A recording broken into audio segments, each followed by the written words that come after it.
Just 1 second, my friend. Yeah. Okay, I'm starting now. How you doing? Okay. How you doing, Fight Fans? It's EJ Boxing Live here. Here with Chris Caban, and we're talking to welterweight contender Leonard Bundu. Leonard Bundu is going to be fighting tomorrow on Showtime. I'm sure it's going to be a great fight against Pablo. I can't pronounce the last guy's name, but he's from Mexico. But I'm sure it's going to be a great fight. Munguia, I think. Pablo Munguia, yeah, Munguia. Leonard Bundu, hey man, hey, you know what? This is we're so happy to talk to you. How you been, my friend? How you looking? How you feeling? I'm feeling fine. I'm feeling good. It's been a long time now since my last fight, so I can't wait to get back in the ring and in the American scene and try to get back on the top. Try to start from the bottom again, but anyway, it's a tune-up fight to get back to the top. Absolutely. You know, let's start from your recent fight, because your career. Listen, your career to me started when I saw the Lee Purdy fight, but I'm not going to start there. Let me start on the Keith Thurman fight. And I tell you what, Leonard, man, the performance you put against Keith Thurman, no one has done what you did. When Keith Thurman drops people, they never come back. You showed poise, you showed guts, and you showed what you was made of, man. And you made that fight a real tough fight for Keith Thurman, that he knew your name. And to be honest with you, a lot of us over in Europe, we was actually picking you. A lot of people was kind of picking you to upset the card. How do you feel about Keith Thurman? How do you feel about that fight you had with him? Well, I made a mistake in the first round. I wanted to get right into the fight and try to see what it was made of, So, but he's a pretty good boxer. He knows how to box, and he caught me with a right hand or something. So that conditioned the fight. Once he dropped me, of course, I didn't, I got back up, and then it wasn't nothing that, that conditioned the whole fight. But I mean, in the sense that he knew he was on top. He tried to come in the close, in the inside, boxing in the inside, he was at a disadvantage. So he just kept on boxing on the outside and never wanted to come in, because I caught him a couple of times when he was close to me, and then he didn't take any more risks. So, but that's boxing. Get it. So I don't blame him for that. I mean, he just went away. But I thought at the end of the day, he was talking about knocking me out and things like that. So I thought he would stop. He would come in and he would fight, but he just kept on, boxing. I don't call it running, because I give him my respect. He boxed and he said he won, and everything went well like that, But he boxed me. I couldn't cut the ring well enough. But anyway, that's how it went, and I plan on getting back to the top soon. So let's see. But I'm not looking past Pablo Munguia. So I mean, I always take every fighter seriously, because you should never underestimate anybody. So tomorrow I'm trying to put on a good performance, and after that we see what holds on for me. Yeah, I mean, look, like you said, you're not looking past Pablo. It's a 10-round fight on Showtime. So obviously, it gives a lot of people to see you. Obviously, your American debut was against Keith Thurman, and obviously the American people want to see you again. Yeah. And hopefully, are you with Al Heyman? Are you is Al Heyman are you with Al Heyman? Al Heyman? Yeah. Go ahead. Yeah, I'm with Al Heyman. He set this up. This fight for me back in the States.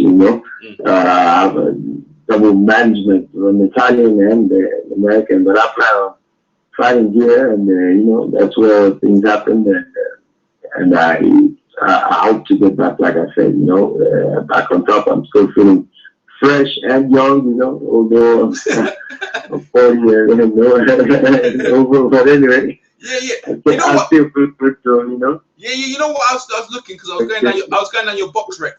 Man, your career is only 10 years. Only 10 years. You've achieved so much in 10 years. So basically, you started fighting when you was 30. Your pro career is 10 years. And then, I was thinking to myself, wow. What I was thinking, what would you do? What did Leonard Bundu have done if he started earlier? And how comes your career is only 10 years? Only 10 years. But you've achieved so much in this short span. What were you doing before? before I was in the amateurs. I was in the Italian national team. I had no intentions of turning pro. Actually, I was just doing it for fun. You know, I liked it, and I was with the amateurs doing tournaments around. I never thought of turning pro then. But by the time because I had I wasn't actually thinking for the future wise in a correct way. But by the time I realized I was a grown up man at the age of 30. I said, "Oh God, I have to plan to decide what to do in my life." And I've been boxing. I had been boxing all the past 10, 20 years before that. So now, so I said, all right, let me just capitalize on this and turn pro. And even though I'm already 30, but I mean, let's see how far I can go. So that's why I'm here only 10 years as a pro. Yeah. All right, Chris Kabang, you got a question for Leonard Bundu? Congratulations for being back on Showtime. I'm seeing you back on Showtime with Showbox. Do you have a deal with Showtime? Thank you.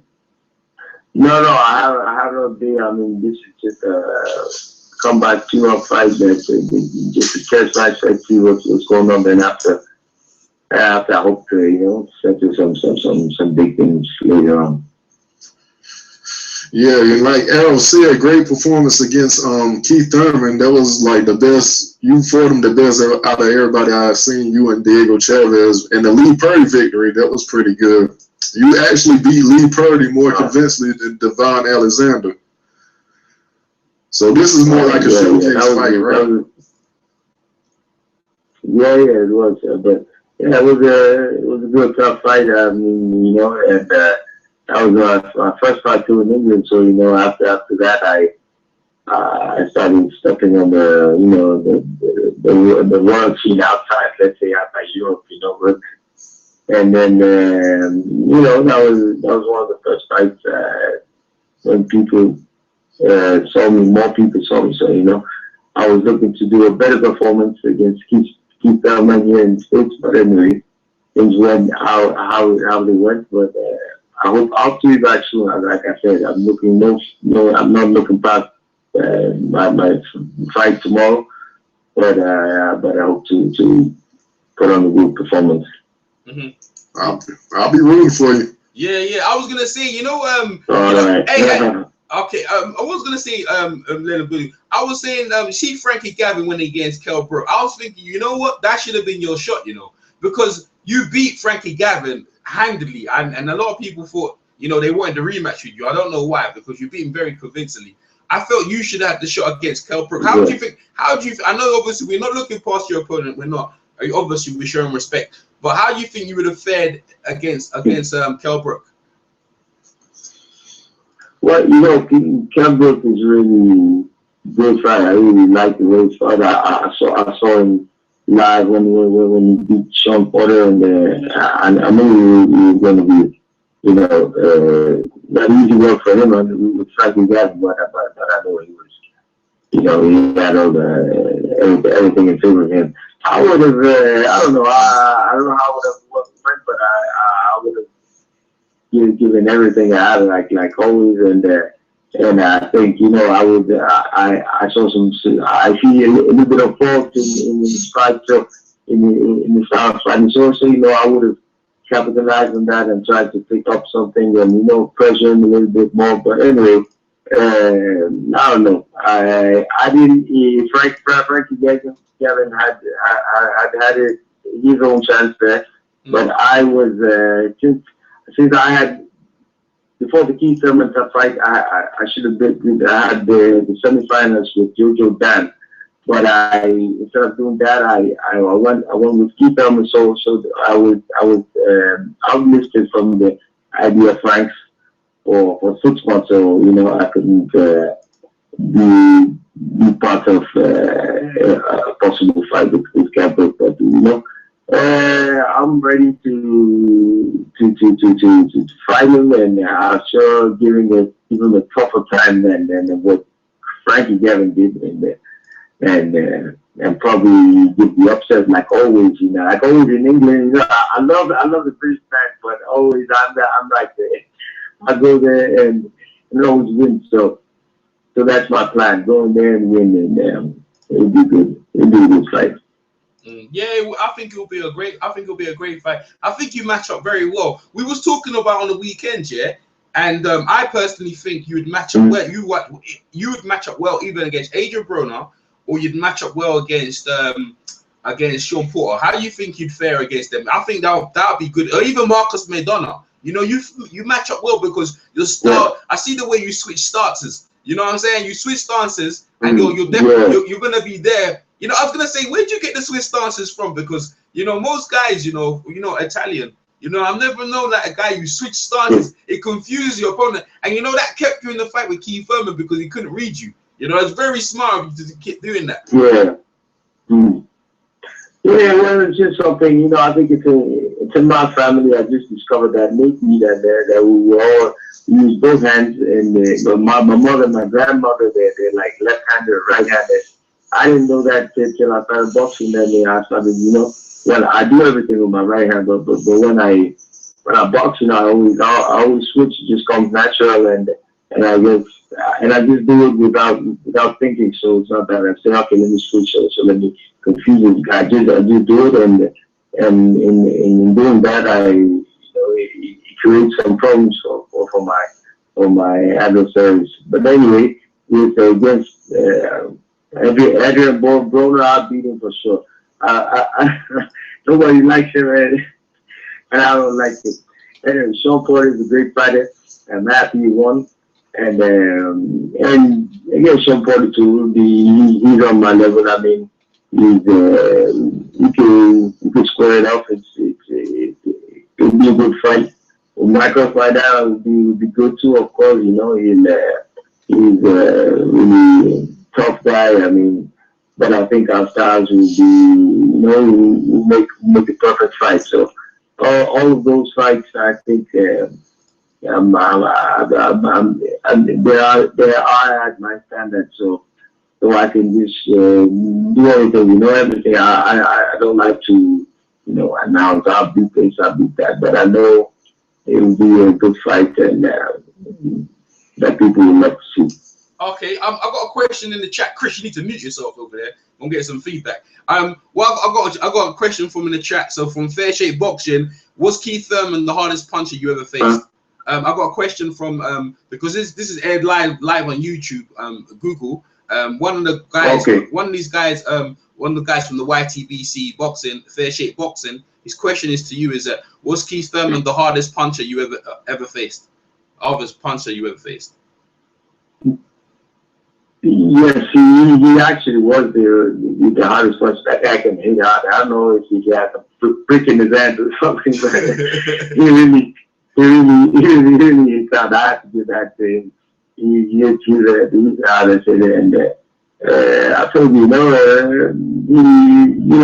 in our fight, I think, our first round really conditioned the whole fight. But anyway, it's not something that, he tried, but I could take it, you just have to be careful and box, use your intelligence. He's a very smart fighter, so you just can't go in and brawl with him without reckless. So you have to use your head and everything. But he hit me with the right hand, and that was a really good punch that I felt. Yeah. But I mean, after that, I was already good. After when I got back up, I was fine. After the fight, I could have done more, another 10 rounds. I mean, no problem. But anyway, he won. That's what that kid. Yeah, I was gonna ask a question. You know what? When I think about like in boxing, the way you did things the right way. I'll give you an example. Like over here in the UK, we have belts, certain belts, and the certain belts are levels. And you see your level. You've done the things the right way. You've done the Commonwealth. You've got the European. In the European, you've got multiple defenses. European. When it was your time to break on, because the first fight I ever saw you was against Lee Purdy, and Lee Purdy, just like Chris Cabandas pointed out, the fight you had with Lee Purdy was better than Devin Alexander, and that fight was brutal. It was a brutal affair. And you know, that's the first time I was in the UK we saw you, and we was like, you know, this guy, where's this guy been? And they were looking at your age, but you know what? You're not your age, because you see how you said you was fighting amateurs. You haven't been in rough fights, so now you're basically in your prime right now. So when you're fighting these guys now, you're at your peak ability. So when you went against Lee Purdy, no one expected that. I think even on the odds makers, they didn't expect that. Then when you fought Frankie Gavin, I knew they said Frankie could box, but he had no power. You beat the way you beat him up, yeah. Hey, listen, that guy was running for his life. And the Keith Thurman performance, let me tell you something, bro. Listen, when we watching that, they know your name now. So what I'm saying is, I think you're a feared contender. I don't know how. I hope Outman will give you a fight, but give you a big name and a big fight. I think a Porter fight would be good for you. But boy, it's going to be exciting times for us over here. You know, how long do you reckon you're going to stay in the game for? Oh man, for a long while. I don't plan to be 21 up to 50 actually. But anyway, another 3-4 years and for sure. But now, like I said, I feel there's nothing holding me back. I have no problems. I feel really fresh and young and strong, like when I just turned pro. You know, I mean, physically, I mean, I'm talking. Plus now I have more experience and more confidence and everything. So I plan on capitalizing on that. I want to go ahead, and you know, I fell, and I had a bumping stone where I tripped and fell, but I get back up, and I plan to go on ahead at least 3-4 years. Let's see. I mean, I don't have actually any deadline, any deadline, but I want to continue and try to, you know, prove myself at one level. And you know, cause like you said, I'm fresh. I haven't done so many rough battles or anything. So you know, I still have a lot to give, and so I plan on doing that, and that's my plan. Yeah, you know what you remind me of, because I know over here, and obviously Chris in the US States, you remind me of a Marvin Hagler, and I'll give you an example of the way you switch stance and the way you're tenacious. Maybe not as hard as but I don't know who was the guy when you was up in boxing. You had Romo, because you remind me of a Hagler. The way your determination is something else, man. I tell you, if you can hit, I know you hit hard, and you got good quality. Go ahead. Well, Hagler was, I'm always a fan. He's one of the greatest of always. But you know, when I grew up, I was in the Mike Tyson era, you know. So everybody was for Mike Tyson, and I was there growing up in Sierra Leone, and you know, used to watch Mike Tyson fights at cinema, because we used to have them not live, but after like a couple of months, used to come down the fights and see them live, and we used to show them at the cinema. We were after the fight, everybody was really gassed up, and I think he got me up in one of those things, and in boxing. So you know. I look to him, but of course I also follow lots of other guys like Roy Jones. I always liked his style, you know. He was a good guy, and still is, but anyway, you know, he was better a couple of years ago. And you know, those are the guys I looked up to. Constantine too. I like him, so you know. Yeah. The guy the hitman, you know. Yeah. You know, so all those guys. Yeah, because you know what, I'm looking at, because I learned box. I'm looking at your free fight progression level from European to, you know, from Europe. You've basically cleared up European with the defense you had, and now you're ready for the world stage and the debut against one of the hardest hitters and the most. You gotta say, Keith Thurman was the most, people have touted him one of the most feared guys in the division. And you come off the campus to go toe to toe with him. Everything else is gonna be easier. You know what I'm saying? So it's like everything else. It's like, watch out, Leonard Bundu, here I come. I just hope these guys are gonna get you into fights. When do you think I know we're not looking past your fight tomorrow. We're not looking past it at all. But when do you think you're gonna? Do you reckon you're gonna have a big fight nearer to the end of the year against a well-known name, and hopefully on the PBC card? Hopefully Al Haymon will put you on the free TV card. When do you think you're gonna be? When do you think you're gonna get a big name? Are you gonna fight against this year? Well, actually, I don't know, but you know, I was promised, you know, after a comeback fight, I would get a chance, maybe even not, it's not a title fight with some big names. So in the year, I think so. So this fight is important for me in both ways. To fight that to get me back to in the American scene, and which will launch me also for to look into better fights. I don't have any names, any fight schedule, but I know by the end of the year I should be back if all goes well, of course. And I think I have a chance. So I've already, like you said, European title, I defended 6 times.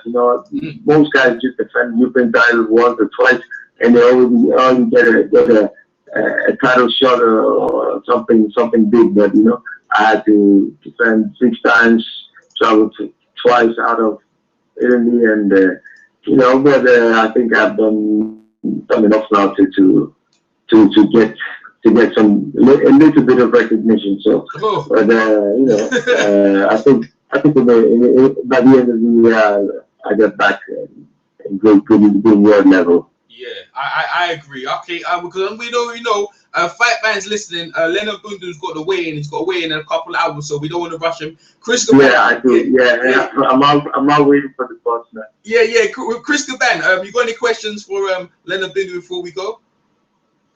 Nah, I'm just looking forward to the fight, and good luck. Yeah. Right. Yeah, we obviously. So, all right. So the fight fans tomorrow. Leonard Bundu will be fighting. So you on Showtime tomorrow. It's kind of the card is good. It's a good card, and obviously Showtime's a major. So we were looking out for Leonard on Showbox. So we're looking out for Leonard Bundu's fight against Pablo Munguia. So hey, Leonard Bundu, anything you want to say to the fight fans listening, where they can follow you on Twitter or Facebook or anything? Oh yeah, well, Facebook just Leonard Bundu, and Twitter at Leonard Bundu the same, and nothing. Yeah, I'm really happy for the fans. I fight for me myself and the fans, and I love the British fans.